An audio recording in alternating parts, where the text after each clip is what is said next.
Welcome to the Possibility Action Network podcast. I'm your host, Stephen Middleton, aka Possibility Man. We're committed to bringing you guests who strive to better people's lives and serve as a force for good in the world. Today, our guest is Robert Franki. Robert holds an MA degree in digital art systems from the State University of New York at Buffalo. He was a senior IT manager with Bloomberg Financial Markets.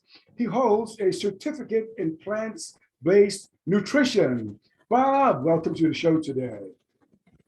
Thank you, Stephen. Glad to be here. Look here, you've had a varied career, as I've mentioned, from digital systems to financial markets and now, plant-based nutrition. How do you explain that? What attracted you to your first career? Let's start there. Okay, well, my first career was in computers and digital art, and I guess it was just a combination of my love for music and art, along with technology, that just guided me to a kind of a very unique place called the Digital Arts Lab. Out of SUNY Buffalo Center for Media Study, where there was this very wild enclave of independent film and video producers from out of the 60s that did a lot of experimentation. You can see them in places like the Anthology Film Archive in New York City. And my sponsor was a filmmaker by the name of Hollis Frampton, who was a linguist with, I think, 16 or 17 languages. He's created languages within film, written many books. Many books have been written about him, and I was lucky enough to be brought on to his experimental digital arts lab, where he was envisioning back in the late 70s and early 80s, the kind of real-time video processing technology that we take for granted today. And he had us building single board computers, writing machine language programs to drive graphics hardware that we were building ourselves to do frame by frame type animation and even some real-time animation. Maybe that's getting a little too deep in the technical weeds and away from eating whole food, plant-based, but that's how I got started. So basically, I was taking engineering and computer courses, learning how to build machines to make art. Okay. That was the start. That's pretty interesting. So I'm curious. So you have this technical background, and then you looked in another direction, whole food, plant-based. What made you look in that direction after you finished up with your first career? Okay, well, actually, that was, I would have to jump through the whole financial market career, but that's okay since we're really here to talk about whole food plant-based. And what really got me into that was my own health and well-being. I had started off as an obese child and was a yo-yo dieter my whole life. And I had tried just about every diet out there. The packaged ones, the Nutrisystems and things like that. Total protein and fat Atkins. Various types of calorie counting, 2,000, 1,800, 1,400, 1,000 calories a day.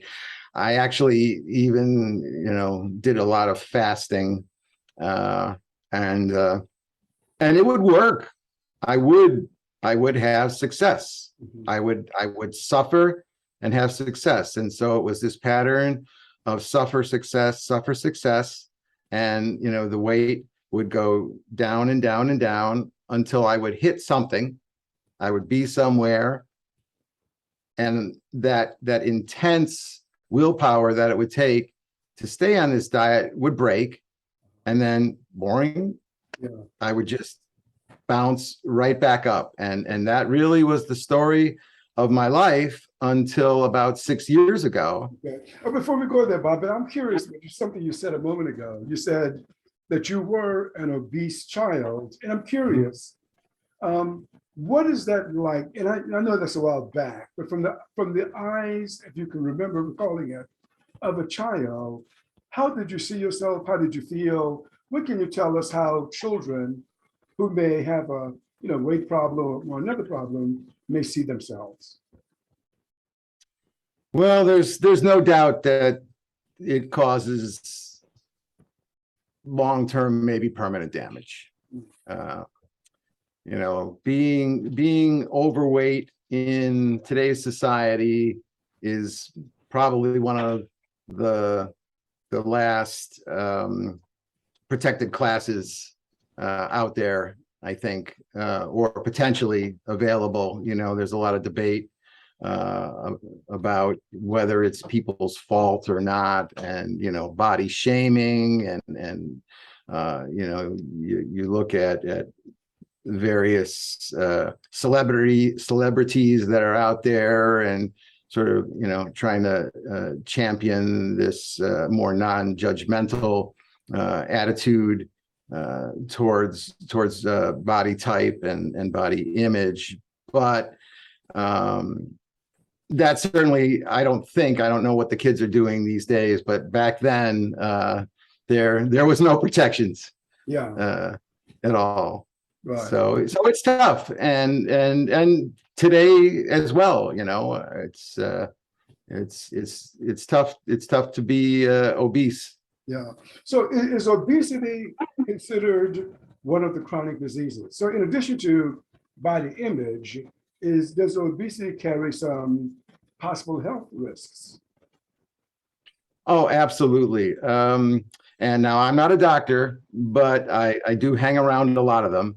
And there is something known as the metabolic syndrome, where if you have a number of certain characteristics, you're at much higher risk for chronic disease, heart disease, diabetes, and obesity is certainly a very key indicator as to the likelihood that you will suffer some other chronic condition internally if you're obese. I got you. So now you said that you started dieting pretty early. Did you start dieting in your late teens, or did you start dieting as an adult? No, my first real diet was when I was 15 years old, and it was a very severe diet, and I don't think that they diagnosed eating disorders back then, but starving oneself in order to lose weight is definitely not the way any self-respecting physician would recommend that anybody lose weight. And I just sort of took it upon myself to lose the weight. Right. Okay. And some people go through to other extremes. I mean, like, I don't know what the technical name is, but stapling their stomachs, surgically by a doctor, of course. And that can't be healthy. A healthy thing to do. Yeah. Well, yeah. I mean, that type of, they put the bands on, or they'll put devices in there that take up room. Again, not being a doctor, I'm not up on all the technical aspects, but I do know that when people have had that kind of surgery and then they come through our Jumpstart, it does make things a little bit more complicated, because one of the things that really changed my life about finding the whole food plant-based nutrition and diet and way of living my life is that I get a chance to just eat what I like and eat what I want and when I want. And, that was kind of the second half of my story, where I had been this yo-yo dieter on these various diets, and then what happened was my daughter actually came home and said that she wanted to become a vegan. And my wife and I think we were one of the most instant converts to veganism. We just said okay, and it was time for me to go on another diet. I was at a high, and so I was doing the same thing that I had been doing, which was keeping my own diary. I actually built my own kind of, my Fitness Pal type of a spreadsheet where I was monitoring my own nutritional content and whatnot. And the only difference was this time I wasn't including the animal products. And that's when I started doing my homework. Okay. Because everybody wonders, if you're only eating plants, where am I going to get my protein? Right. And so I started doing that research, and that's when I started to discover this whole evidence-based world called whole food plant-based nutrition, which I had never heard of. Right. Okay. So I'm beginning to see that a bigger picture of this. I'm going to come back to this, but I want to ask you again about dieting. Did you find, or do you find that diets actually work? And if so, can you explain why they're successful? If they do not, why do you think it's difficult for people to be successful on a diet? Well, that's a lot of question. First, I'll talk about me, and I am very fortunate that my body seems to obey the laws of physics. And the standard calculation is 3,500 calorie deficit equals 1 pound of weight loss. And I like to eat. I like to eat a lot. And if I eat a lot of the wrong foods, I'm going to be taking in way more than what my body needs to sustain itself. And for every 3,500 extra calories that I consume that I don't need, I put on a pound. And when I reverse that and start taking in a caloric deficit, I am, as I said, fortunate enough that I do lose weight. The thing about the whole food plant-based diet for me is that if all you're eating is whole food plants, then you're always at a very reduced, what we call caloric density. And you can think about it from the entire spectrum of things like greens, which are 100 to 200 calories per pound, up to oil, which is 4,000 calories per pound. And in between, you have, milks and creams and other high fat foods. And then toward the less dense side, you have all the veggies. So, you're even things that sometimes people consider to be kind of fattening plants, like potatoes or bananas or bread or things like that. But, with the exception of say bread, all of these whole foods are probably no more than 35 to 40 calories per ounce, as opposed to, chocolate and ice cream and chicken wings and cheese and all of those other things that weigh the same, but just end up giving you so much more calories. Mm-hmm. Okay. Oh, so that was the first part. That was meat. Yeah. So I also find from our Jumpstart that these laws of physics hold for the majority of the people. And, you know, we get people from all different types of a dietary background. Some people are what we call the standard American diet, or SAD, which is probably the most unhealthy.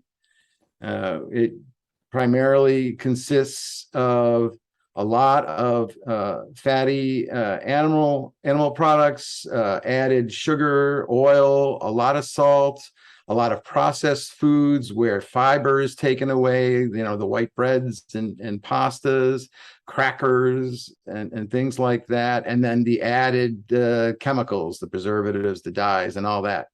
So you just have this combination of, you know, inherently unhealthy food with food that's made unhealthy by taking away the healthy parts and then adding all these other unhealthy chemicals to it. And that's what most or a lot of Americans eat and consider food. Mm-hmm. And we have a game that we play, which it was something invented by the president of the Institute, Dr. Barnett, aka Dr. Veggie. And it's this game called Food or Not Food.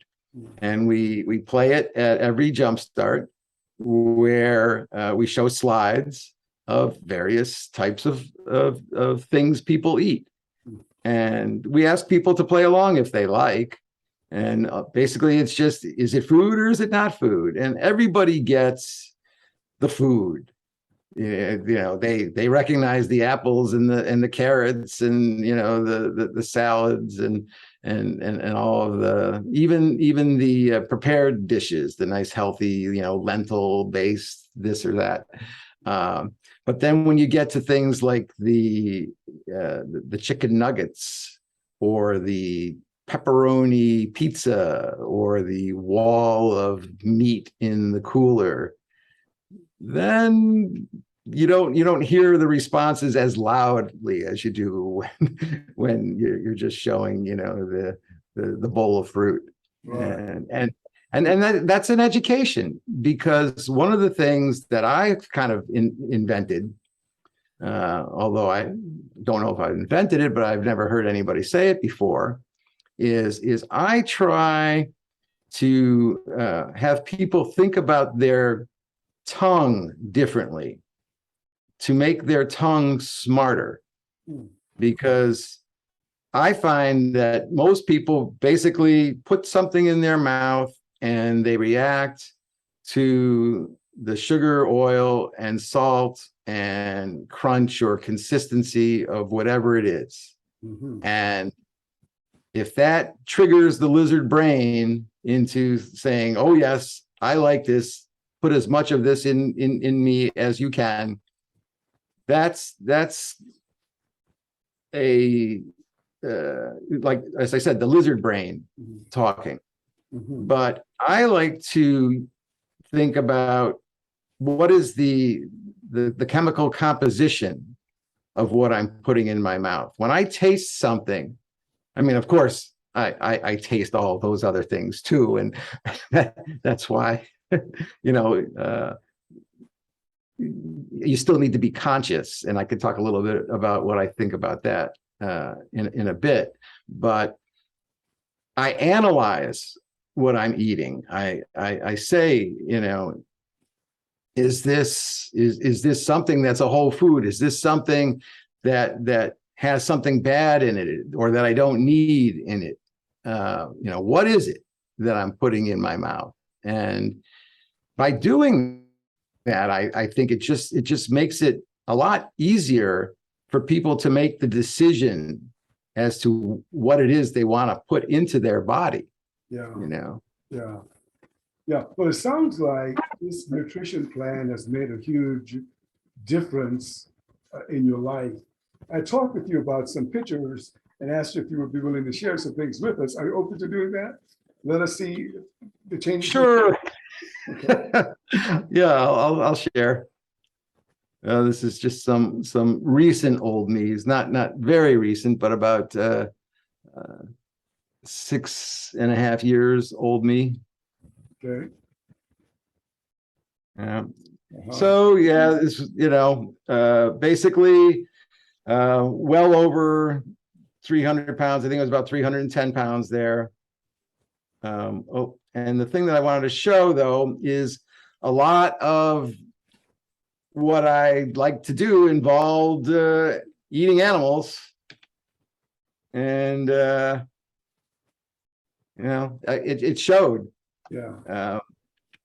So there's another picture here with my little brother, literally, but my wife has been very supportive, Uh-huh. and I really thank her for helping me to get where I am now. Yeah.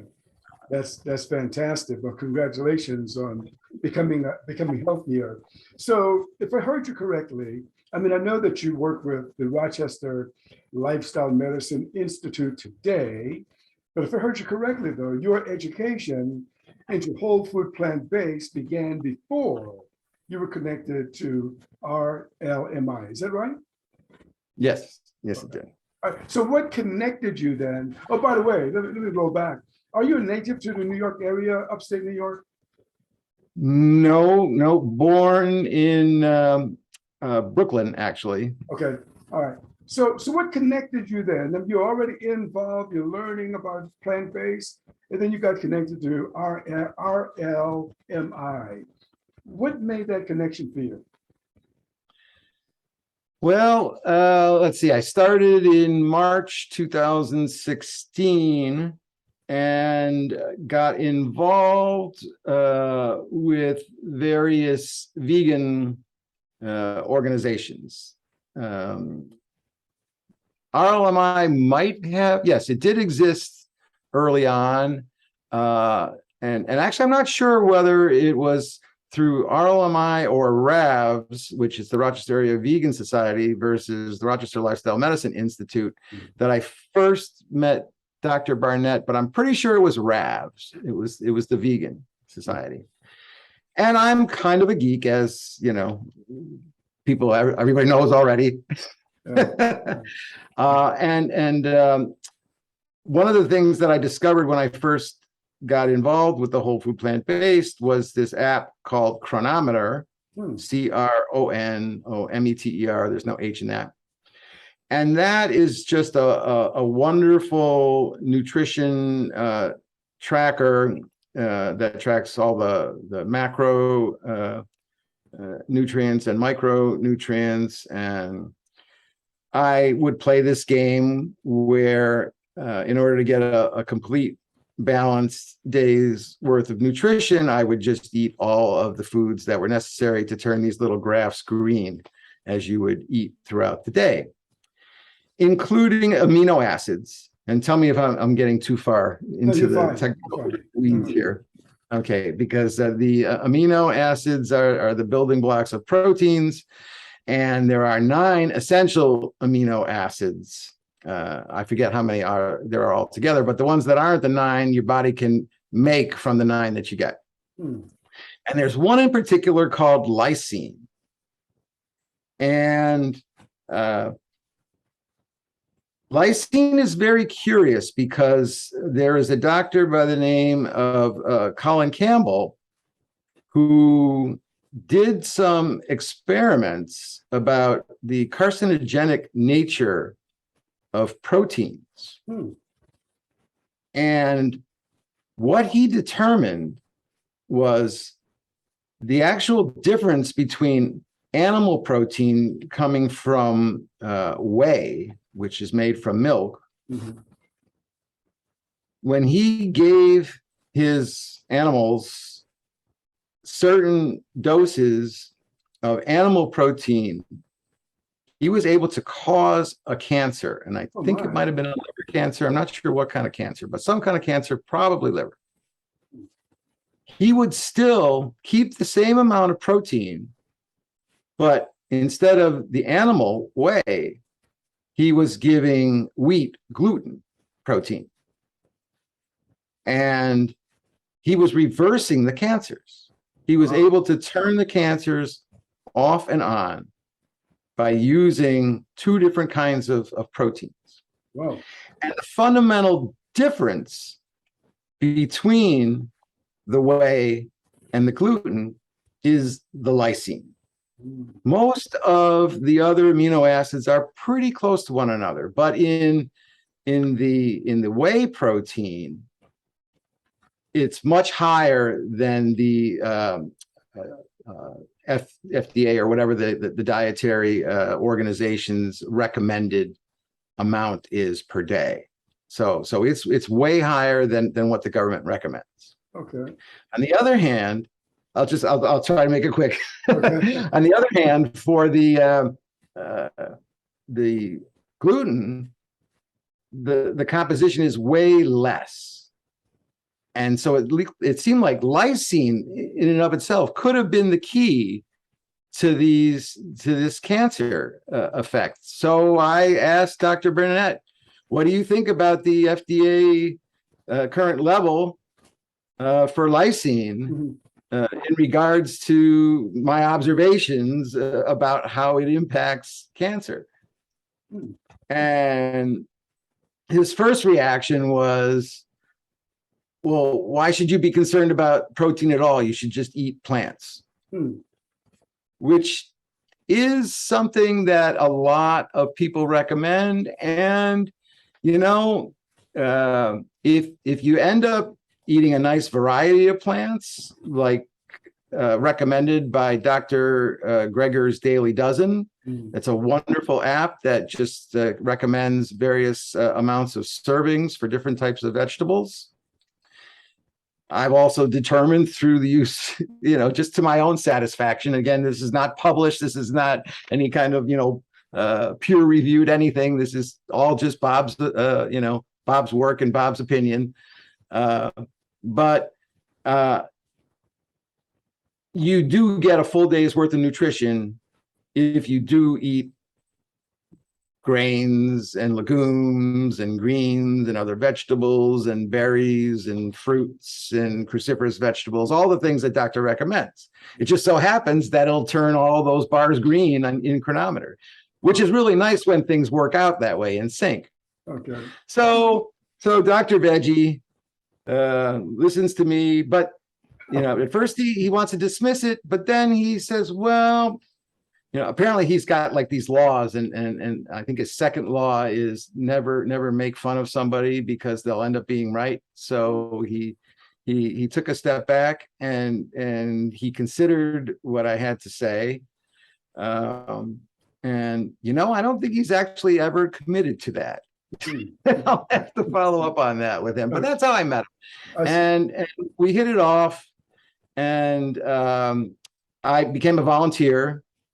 This was in November 2017, and I got to know his wife Carol, who's just amazing. Her knowledge and her writing skills and her logic are outstanding. The two of them make a great team. And got to know the folks at the Institute, and they were coming up with this idea about doing this short-term intervention. And with my experience in weight loss and knowledge of plant-based nutrition, he said, hey, if you want to help out, if you want to get busy, I got work for you as much as you want. So I came on and helped him develop the Jumpstart program in 2018. And then I was lucky enough to be hired in November, like 1 year later. I've been going strong with him ever since. That's fantastic. Well, we've mentioned the Rochester Lifestyle Medicine Institute several times. What do you folks do over there?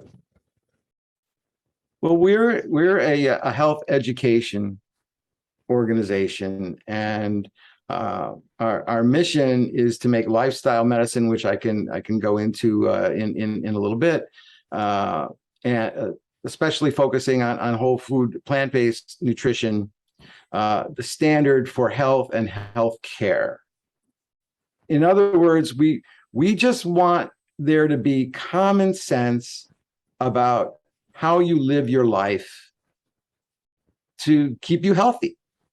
Because what more and more research and evidence is determining is that the biggest killers in our country and causes of amputations and whatnot, heart disease, diabetes, and to some extent cancer, but cancer is the tougher one to really say definitively. But certain cancers like breast cancer and prostate cancer, the evidence is growing stronger in those regards as well, are totally preventable. Heart disease, diabetes, especially, well, this is type 2 diabetes, of course. Type 1 diabetes is when your pancreas isn't creating the insulin. Right.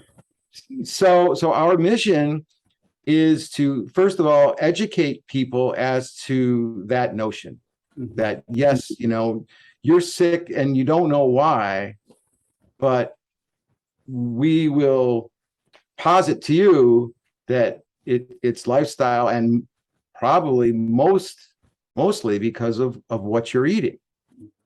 And so that's part of what the Jumpstart does is it educates people about the relationship between food and chronic disease. Okay. And it actually, that's kind of almost the easiest part of the whole mission is to educate and convince people that, oh yes, eating all of this food is what's making me sick. Yeah. Now what? Okay. So right? And so Jumpstart is really your baby. That is you play a central role in this Jumpstart program. How long is that? Is that a month or what? It's 15 days, two weeks, which is really an ideal time because it's short enough that anybody who puts their mind to it can do it. Even 21 days, that's a whole extra week. And, some of the programs want it to be, months long. All you need to do is give us 2 weeks, but yet it is long enough that if you are diligent and really stick to it, you can get remarkable results in just 2 weeks. So what kinds of successes, Bob, have you seen people report after a Jumpstart? Oh, well, in terms of numbers, I believe the highest cholesterol drop was one gentleman lost 150 points in his cholesterol. But typically, for those that are over 240, I believe the drop is about 40 points. And as remarkable as that is, it can be even more drastic for folks with diabetes, because a drop in cholesterol, yes, is wonderful, but it's a relatively gradual change compared to what can happen when taking all of the harmful fat out of your diet can do to open up your or to lessen your insulin resistance, which is what type 2 diabetes is all about. So we need to make sure that anybody that's pre-diabetic or has diabetes is in close contact with their physician and is monitoring their glucose, because it is not uncommon for people to have major reductions in their medication in just over the course of 2 weeks. Okay. Not to mention losing weight. People that are obese or even up to morbidly obese could easily lose 10, 15, up to 20 pounds in 2 weeks. Ooh. And that is without dieting. That's what's so wonderful about it. I mean, you're choosing the right foods to eat, but you're not dieting. Mhm. So, okay, so Jumpstart is one of the programs put out by the Rochester Lifestyle Medicine Institute. Do you all have other programs that you put up, that you offer to the public? Absolutely, absolutely. Now we like Jumpstart as kind of an on-ramp to, lifestyle medicine and whole food plant-based nutrition because it is 2 weeks. But you don't necessarily have to start there. And there are other pillars of lifestyle medicine, and sometimes maybe just improving your own well-being and attitude is a better place to start. So there's a program called Lift. It's a 10-week program designed to lift your energy and mood, and it, besides dealing with nutrition, also deals with the other pillars of lifestyle medicine: physical activity, avoiding toxins, like alcohol, cigarettes, things like that, getting restful sleep, managing stress, having meaningful relationships, even things like enjoying nature and having purpose and finding joy. So and all of those other ones are kind of the non-controversial aspects of being healthy, right? Right. Nobody's going to say, well, no, I don't know about that having joy stuff. I don't think that's going to make you feel any better. It's just the nutrition is the one where it tends to be a little bit more political. But so there's the LIFT program, but then also there's the CHIP program, the Complete Health Improvement Program, which is a long-standing, most scientifically documented program for doing something very similar to what Jumpstart does over the course of about 10 weeks, 19 meetings, and all of these programs. The thing that's really positive about them, and this was something that I was going to kind of get to when I was talking about what the Jumpstart does, is once people come in and they are convinced, yes, I think this is a good idea, this eating plants, at least to try it, it's a good idea.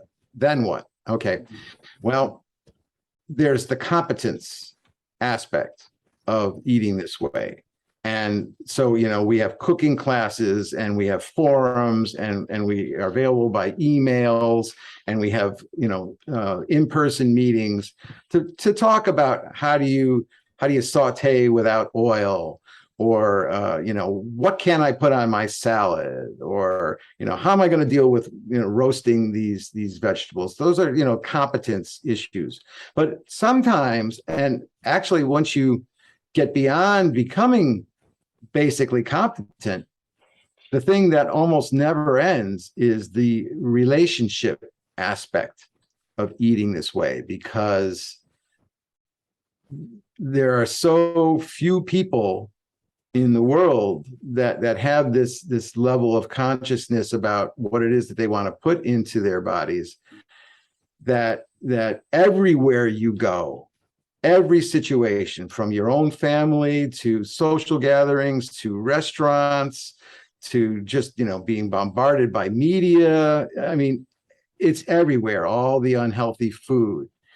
And how do you navigate those waters? This whole relatedness aspect of living this way is an ongoing process, and it's the one thing that all of the facilitators and doctors have in common with even just someone who's just finished a Jumpstart.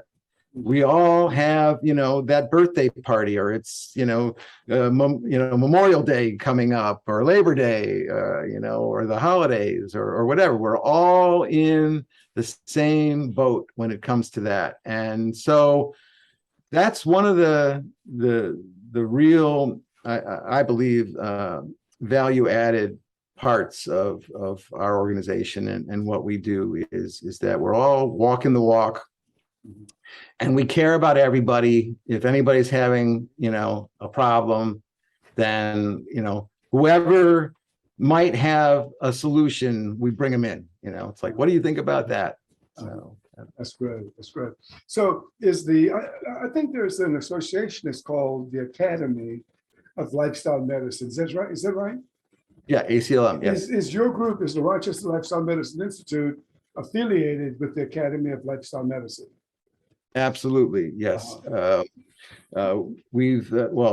Barnett is actually the chairperson of their type 2 diabetes council or group. I don't know if I have the title exactly right, but basically it is the organization within the ACLM that is dedicated to reversing type 2 diabetes, and was the spearhead of the generation of something called the Diabetes Bill of Rights, which talks about nutrition and treatment and things like that.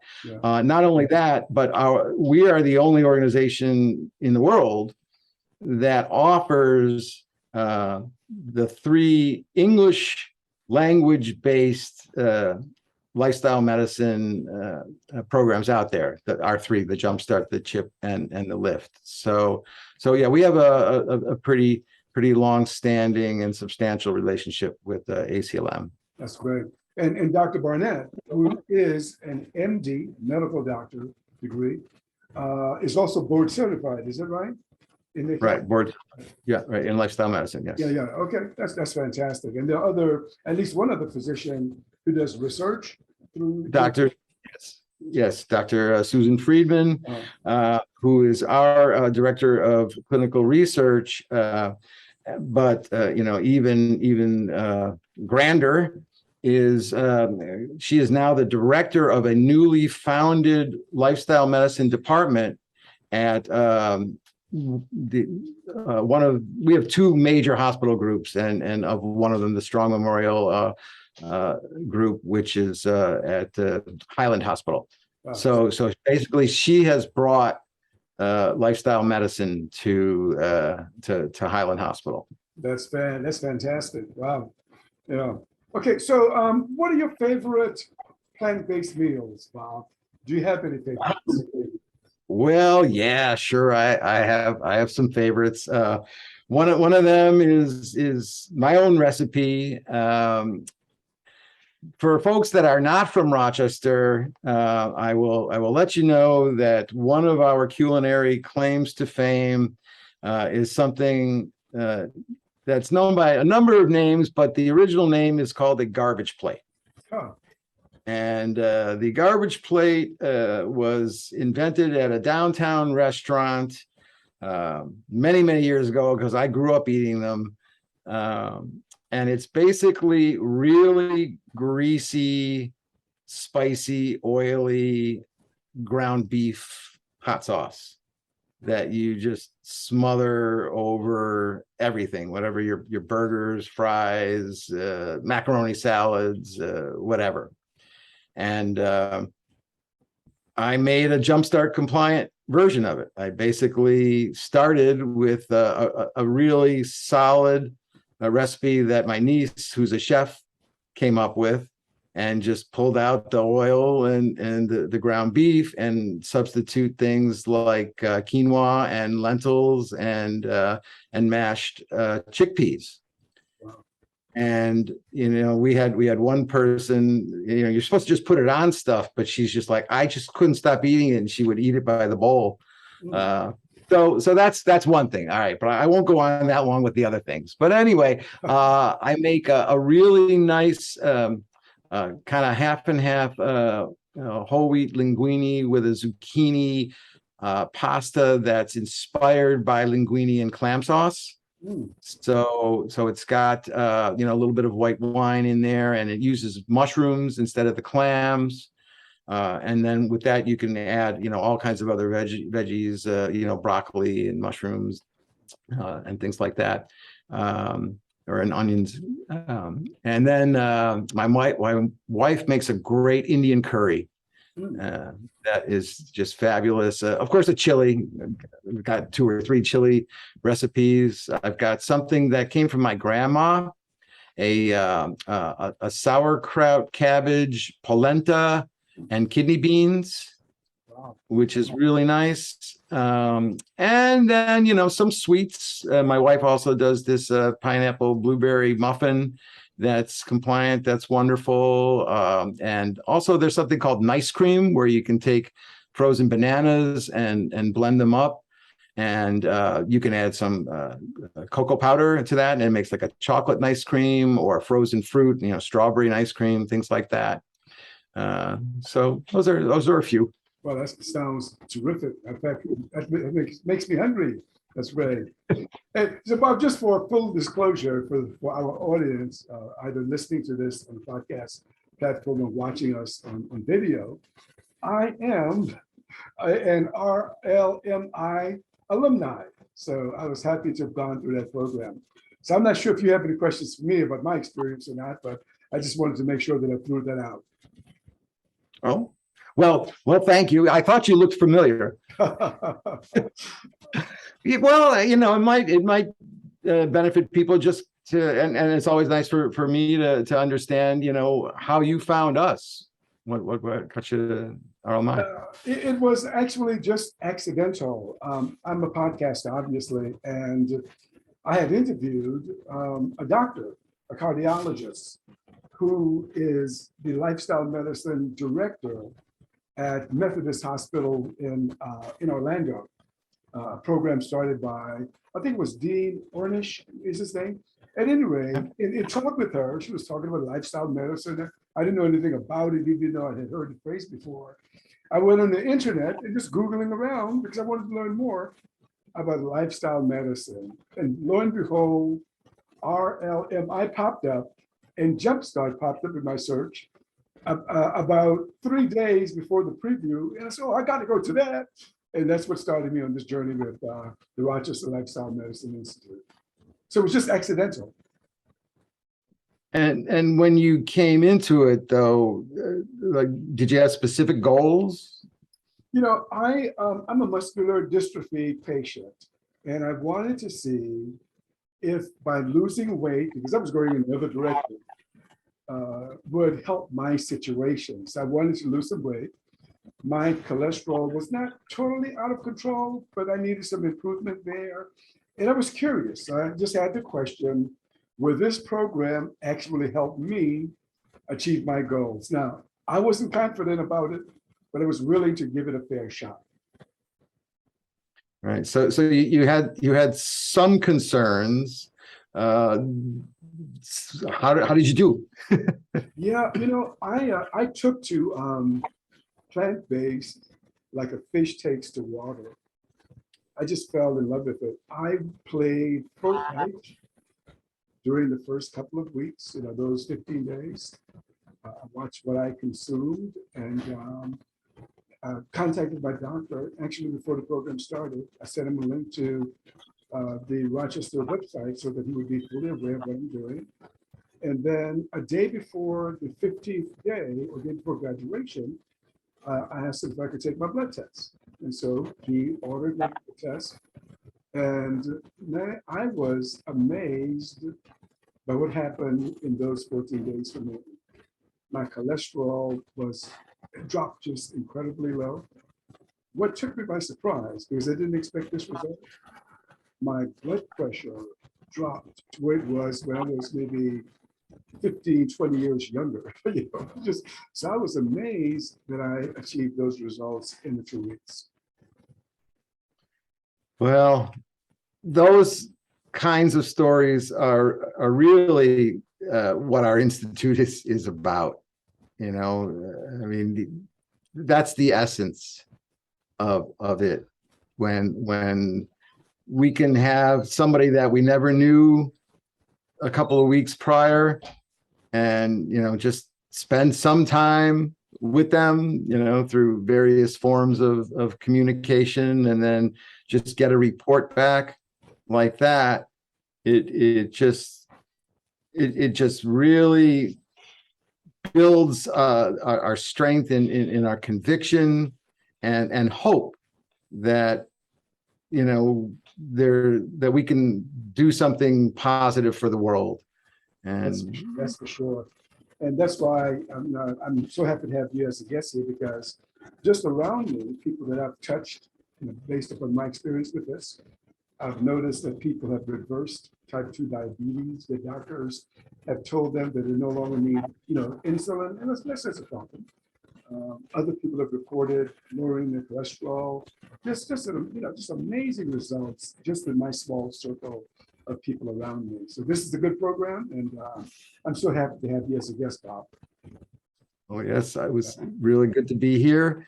I suppose if I was just going to close with a thought, if there's anybody, basically anywhere in the world, there was a lot of challenges, a lot of sadness around COVID, but the one thing that it has done is it's enabled a lot of people to be able to go a lot of places that they never would have been able to before. So, feel free to reach out and send me an email. I'm open to meeting anybody. As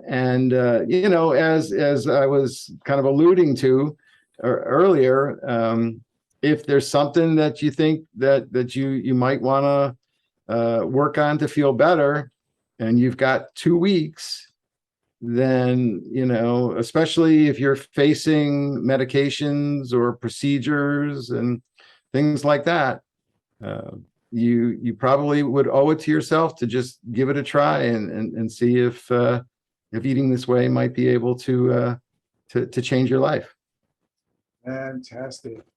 Okay, well, thank you again, Bob. Really enjoyed talking with you about the Rochester Lifestyle Medicine Institute. And I do have your permission to put your email address where I place the description for this video recording.